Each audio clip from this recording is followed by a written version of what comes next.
Welcome to This Explainer. Today we're cracking open one of the most forbidden, heavily guarded books in human history to find some incredibly practical wisdom hidden inside. For centuries, this text was literally locked away, people whispered about it in secret, and kings were genuinely terrified of it. It's called the Lesser Key of Solomon, or the Lemegeton. But hey, before you write this off as just some spooky, dark occult book, hold on a second. Because what we're actually about to uncover is going to completely change how you view your own mind. Let's get right into it.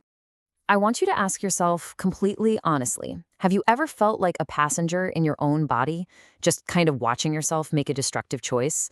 Like, have you ever known exactly what you needed to do, but it felt like some invisible force was actively pulling you in the exact opposite direction? We've all been there, right?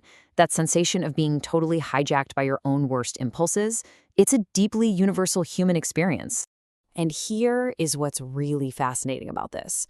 This isn't actually a book about supernatural monsters at all. No, it's an ancient manual all about you. It's about those invisible forces that control your decisions every single day. The answers to understanding your own inner chaos were actually mapped out centuries before modern psychology was even a thing, just hidden beneath, ancient Latin words and dense mysticism. Okay, so here's our map for today. We're going to cover the forbidden psychological map, naming your inner demons, the architecture of environment, the angels of time, the art of true learning, and finally, Solomon's secret self-mastery. Let's jump right into Section 1, the forbidden psychological map, translating the grimoire. The very first thing we really need to understand here is that the authors of this text, they were mapping the invisible forces of human behavior way, way before modern science existed.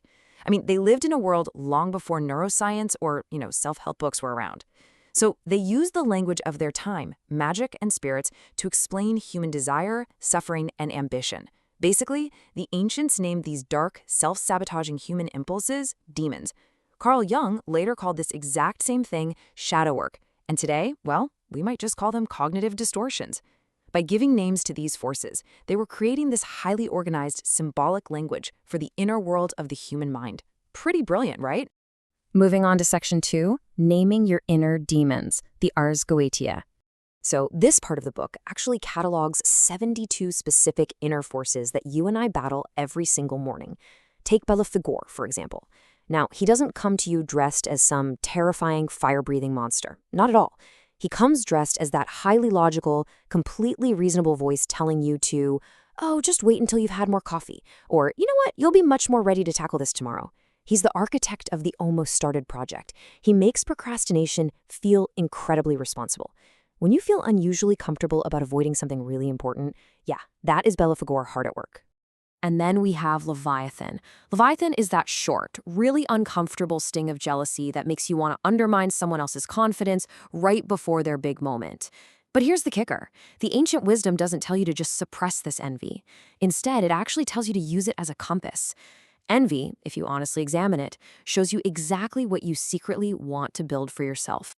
The absolutely crucial point here is that you cannot fight what you refuse to see. Naming these forces literally strips away their absolute power over you. So try this 3-step framework. First, just witness the urge without shaming yourself. Just observe it. Second, give it a specific name. Say something like, okay, this is my self-sabotage disguised as perfectionism. And third, ask what legitimate human need it's actually trying to fulfill, so you can go and find a healthy channel for it. All right, Section 3, the architecture of environment, the spirits of space. Beyond our inner shadows, the book reveals how the invisible architecture of your physical space actually shapes the person you become. The ancients believed the world was alive with directional forces, and this is wildly fascinating because it perfectly mirrors modern environmental psychology.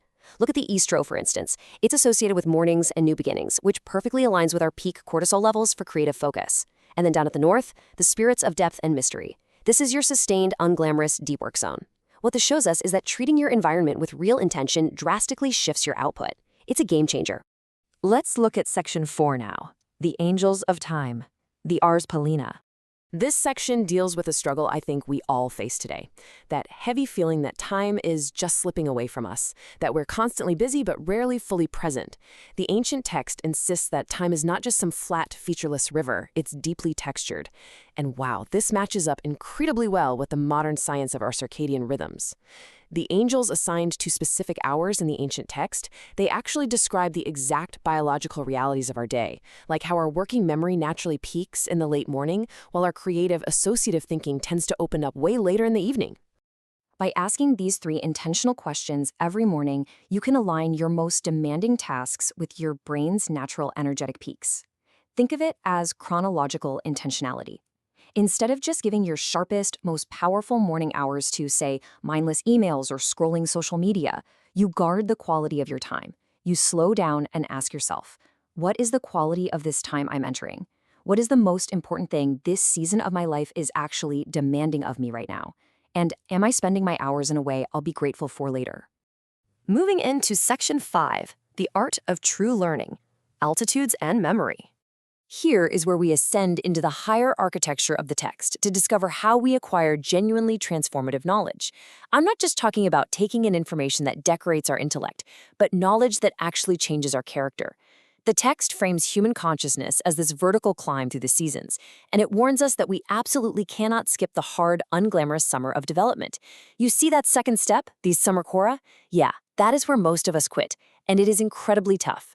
But you can't hack your way past the repetitive, humbling work of getting genuinely good at something. True mastery, the autumn phase, well, that's only earned by surviving that unglamorous summer.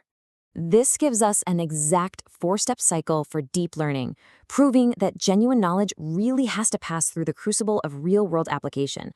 I absolutely love the third point on here, integrative rest. See, the ancients actually prescribed deliberate, quiet time right after study. And today, we know this activates the brain's default mode network, which is absolutely essential for consolidating long-term memory. You literally have to rest to make the knowledge stick. How cool is that? Finally, we arrive at Section 6, Solomon's secret self-mastery, the real magic. The legendary King Solomon is remembered as a master because he deeply understood one thing. A leader who cannot govern himself will be governed by forces he does not understand. True authority is always internal. His legendary mastery actually came from answering these 4 specific questions daily, proving that the most dangerous forces you face are internal, not external. Just look at the second question right there, emotional sovereignty. The very moment you react from wounded pride or some desperate need for approval, you instantly surrender your authority. Asking yourself these questions daily, that is a complete leadership development program you can start using tonight. This brilliant truth right here lies at the very core of the entire text. You see, this forbidden book was actually never about commanding demons. Ultimately, it was a mirror. It was demanding that we take back control of our lives by integrating our darkest shadows and stepping into our highest potential. The real magic? It was always just radical, unflinching self-awareness. As we wrap up this explainer, I really want to challenge you to look at the forces operating in your own life right now. Actually write down the name of the shadow that is holding you back. Because the ultimate secret of this forbidden book is this: your demons don't actually want to destroy you. They just want to be understood. So, the question is, which part of yourself are you finally ready to meet today?